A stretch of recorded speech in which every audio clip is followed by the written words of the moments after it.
fair city where the girls are so pretty.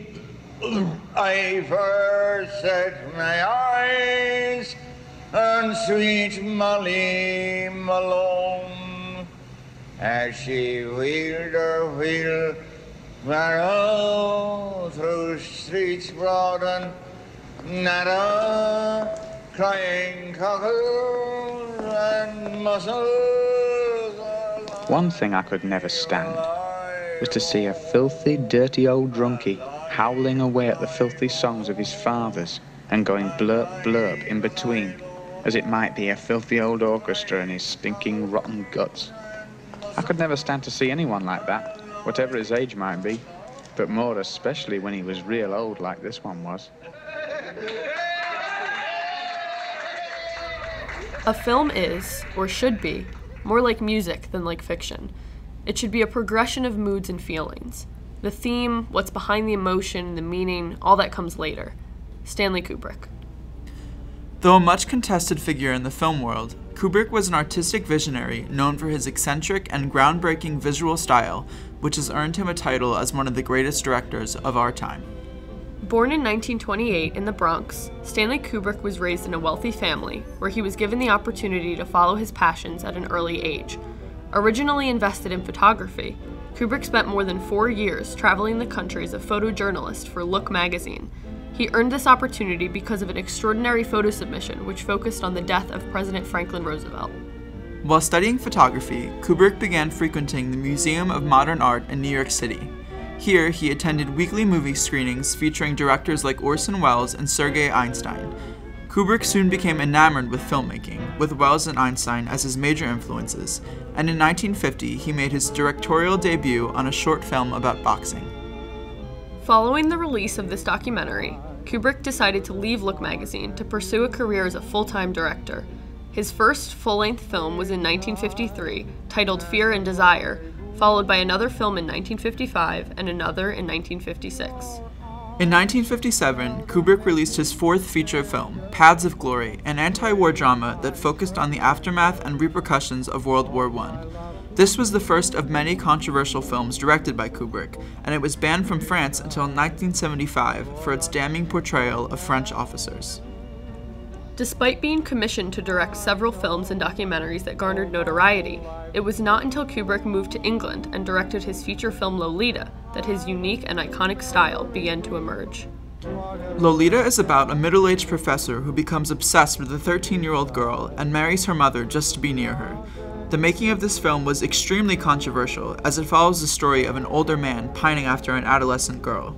Stanley Kubrick once said that had he known the extreme backlash he would receive for Lolita, he would never have made the film at all. However, Kubrick was drawn to these types of films, and continued to make them despite the adverse reactions he would receive for the rest of his career. His next film was titled Dr. Strangelove, or How I Learned to Stop Worrying and Love the Bomb, a nihilistic comedy about the Cold War arms race. Dr. Strangelove earned Kubrick his first Oscar nomination for Best Direction, and also garnered a Best Picture nomination. The next 4 years of Kubrick's life were spent making a metaphysical science fiction epic called 2001: A Space Odyssey. The film follows a voyage to Jupiter with the sentient computer Halle after the discovery of a mysterious black monolith affecting human evolution. It deals with the themes of existentialism, technology, artificial intelligence, and extraterrestrial life. It is noted for its scientifically accurate depiction of spaceflight, pioneering special effects, and ambiguous imagery. Beyond its focus on humanity's relationship with machines and artificial intelligence, the themes and meaning of 2001: A Space Odyssey are elusive. Kubrick himself said that he hoped that the film's significance would transcend language and reason. Few critics failed to note his stunning use of classical music. Kubrick's powerful application of music to amplify atmosphere, character, and story was a signature of his filmmaking. 2001: A Space Odyssey also set a new standard for movie special effects.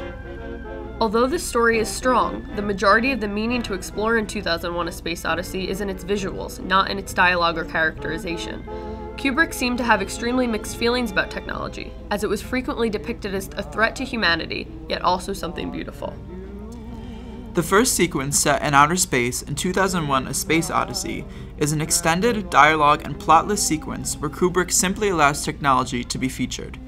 At first glance, this sequence depicting the various satellites and spaceships may seem long and unnecessary, but it is a crucial scene to understanding Kubrick's vision of the future. The use of music and movement is designed to give the impression of the machines waltzing, which shows the state of humanity that technology has now achieved.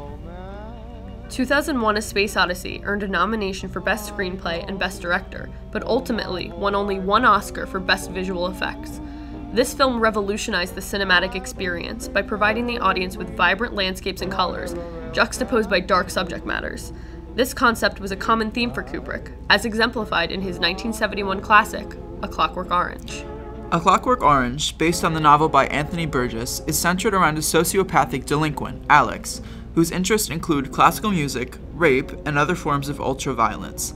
This film chronicles the horrific crime spree of his gang, his capture, and his attempted rehabilitation to a normal citizen via controversial psychological conditioning and aversion therapy.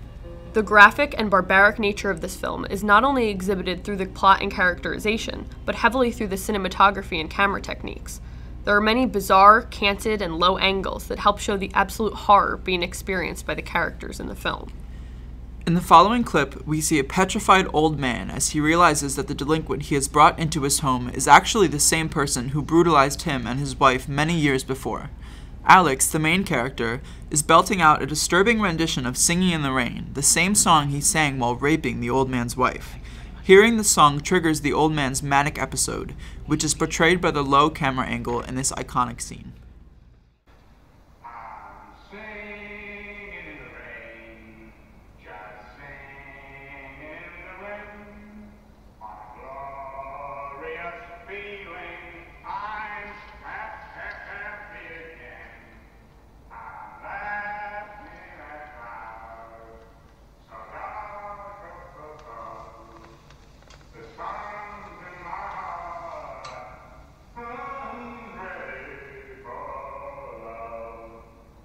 At the stormy clouds chase everyone from the place.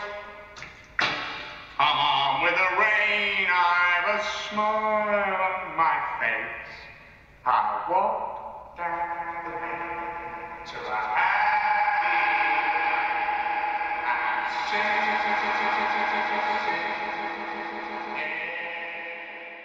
Most of Kubrick's films, A Clockwork Orange especially, contain a sense of despair over the way humans are capable of treating each other.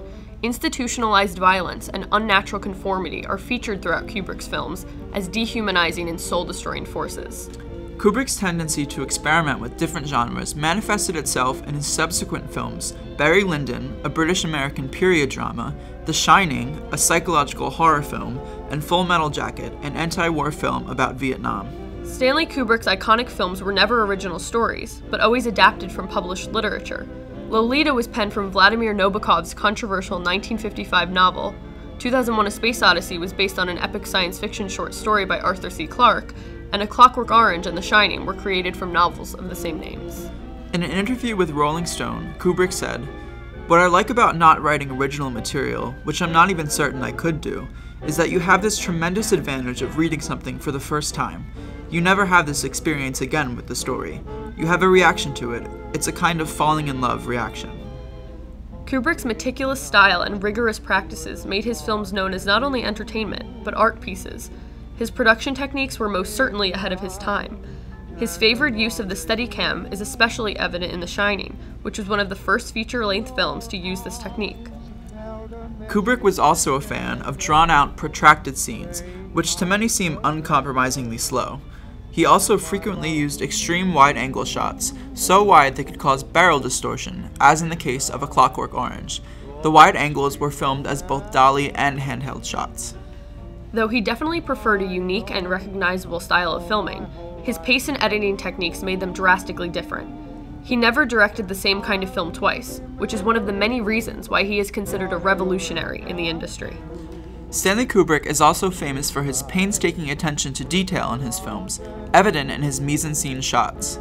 Every detail of his movies had to be absolutely accurate, for anything less would not have been convincing.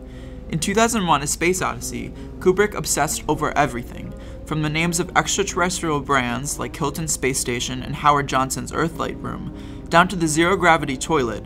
Kubrick was influenced by the sleek 1960s designs of Oliver Morgue and other contemporaries. Kubrick truly had his hands on every aspect of his films, including his actors' performances. It wasn't unusual for him to demand take after take of the same scene for hours on end. In fact, The Shining holds a world record for number of takes shot to complete a scene.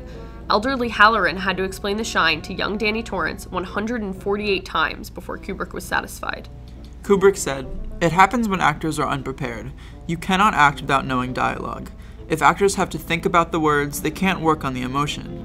So you end up doing 30 takes of something, and still you can see the concentration in their eyes. They don't know their lines. So you just shoot it and hope you can get something out of it in pieces."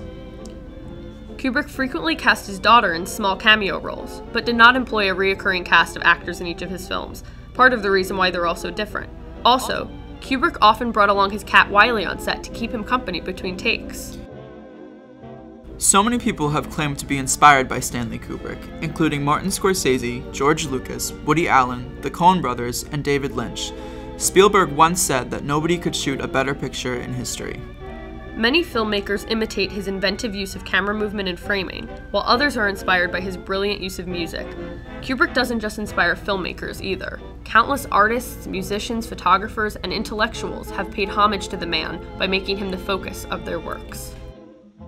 After a successful and awe-inspiring career, Kubrick died on March 7, 1999, in England. Many remark that he is a director whose films were only appreciated in retrospect, reviled at the premiere, but treasured years later. Even if this is true, Kubrick remains one of the greatest and most influential directors of all time. Saying I surrender all my love to you.